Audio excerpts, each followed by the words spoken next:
త్వరలో తెలంగాణలో రాజకీయ పార్టీని స్థాపించనున్నట్లు తెలంగాణ జాగృతి అధ్యక్షురాలు కల్వకుంట్ల కవిత తిరుమలలో వెల్లడించారు.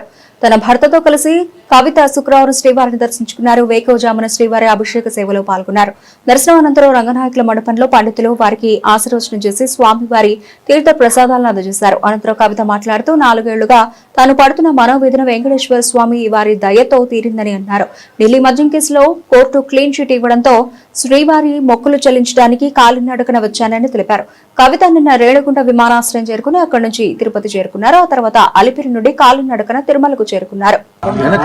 నేను గత 4 సంవత్సరాలుగా పడుతున్నటువంటి మనోవేదన ఆ స్వామివారి దయ వల్ల మరి కంప్లీట్ గా నేను ఏదైతే చెప్తూ వచ్చాను, సత్యం నా వైపు ఉంది, న్యాయం నా వైపు ఉంది, భగవంతుడు నా వైపు ఉన్నాడని చెప్తూ వచ్చాను.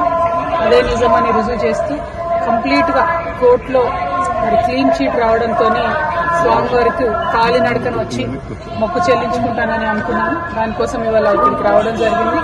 నిన్న కాలినడకన కొండకెక్కి ఈరోజు పొద్దున్నే స్వామివారి దర్శనం చేసుకోవడం జరిగింది. మరి అదేవిధంగా రాబోయే రోజులలో తెలంగాణ రాష్ట్రంలో తెలంగాణ ప్రజల పక్షాన తెలంగాణ ఇంటి పార్టీగా పనిచేయడానికి ఫ్యూచర్లో పొలిటికల్ పార్టీని కూడా పెట్టబోతా ఉన్నాము.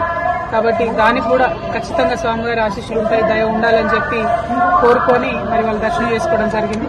నేను ఎప్పుడు తిరుమలకు వచ్చినా ఒకటే కోరుకుంటాను, తెలంగాణ రాష్ట్రం బాగుండాలి, తెలంగాణ ప్రజలు బాగుండాలి, ఆంధ్ర రాష్ట్రం బాగుండాలి, ఆంధ్ర ప్రజలు బాగుండాలి.